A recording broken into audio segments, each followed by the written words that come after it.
Hi guys! Ngayon gagawa tayo ng Hiligaynon recipe o Ilonggo. Itong pagkain na to ay sa mga Ilonggo, taga Iloilo, Bacolod area, basta Negros, lahat. Mahilig kami sa kinilaw.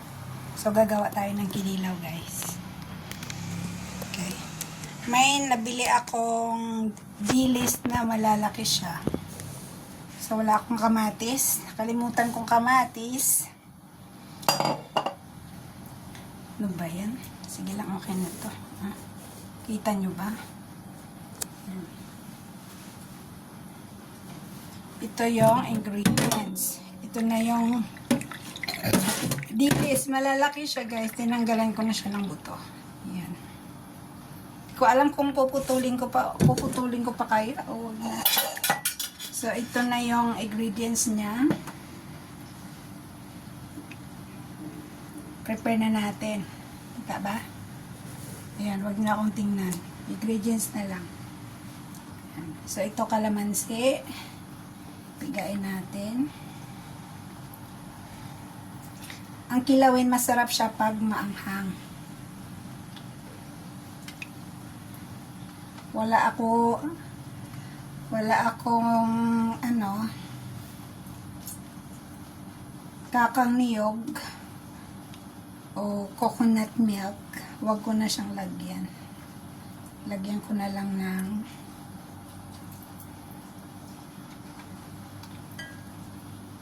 ginger. So ito siya. Diretso na natin piga.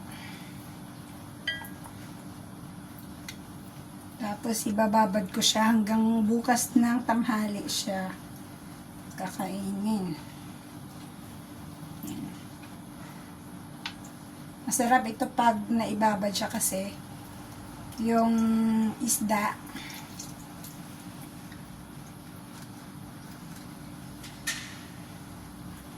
talagang na siya, naluluto. At saka yung namin guys, no, tinatawag namin kinilaw, hindi ito niluluto na sa mga ibang ewan ko sa mga ibang lugar kung di pa nila alam ito.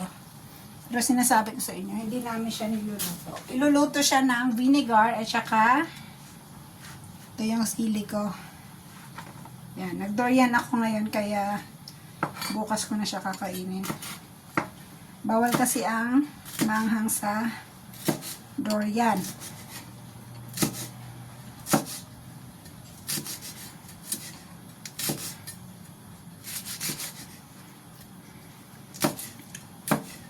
Yan. Fresh na red chili. Yan. Kami mga Hiligaynon o Ilongga, mahilig kami sa mga spicy food. Ayan. Parang Indonesian din lang. Mahilig sa mga spicy. Tsaka Thailand, ganon.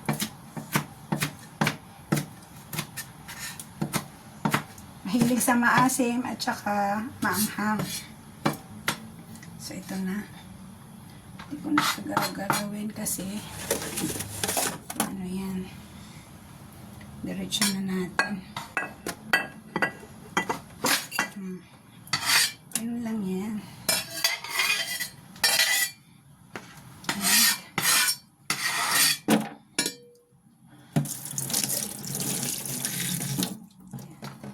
O, dalawa. Damihan natin ng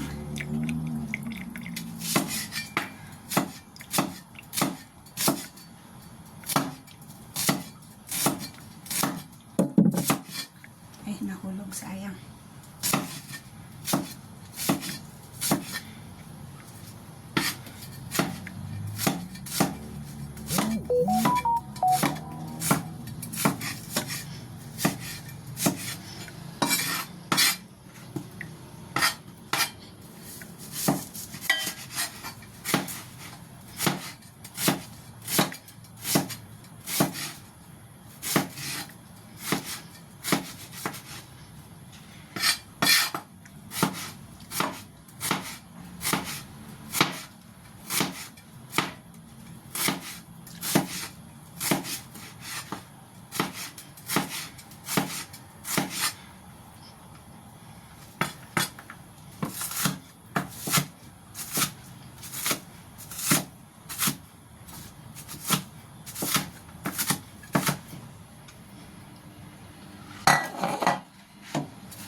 bisita guys, kailangan pino ang pagkaliklik nito. Pero ako lang naman mag-isa kakain. Okay na yan, ganyan na.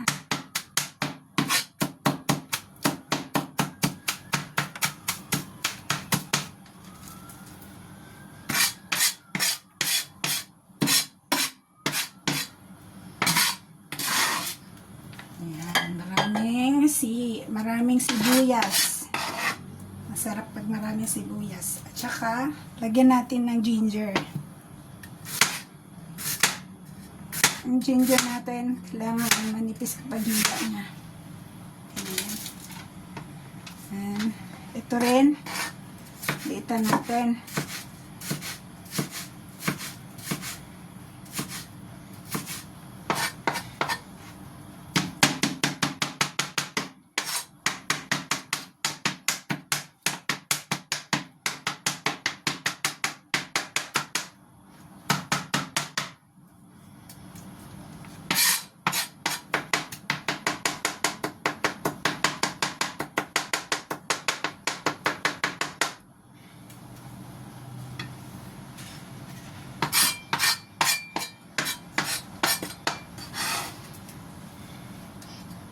Pag sa mga restaurant kayo guys, mga first class restaurant, binababad nila ito sa ice. Yung isda natin. And magdidikdik na ako ng paminta. Ayan.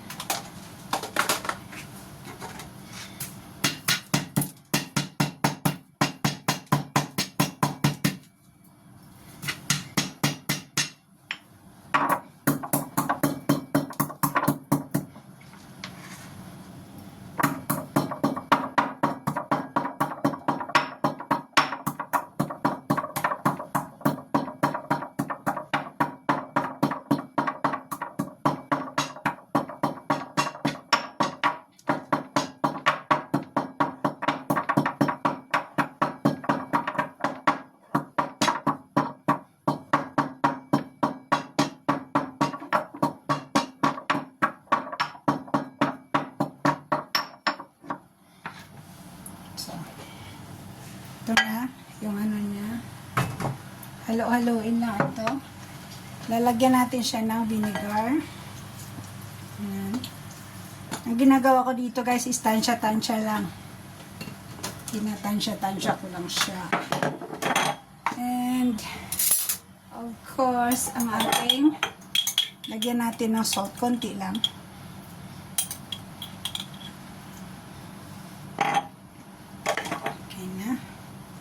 So, ito na siya. Siguro malalaki, hatiin natin siya, guys. Tatlong, hiwa. Hatiin natin siya ng tatlong hiwa. Para maganda. Hindi ko gaano inaano, guys, kasi ako din lang naman kakain.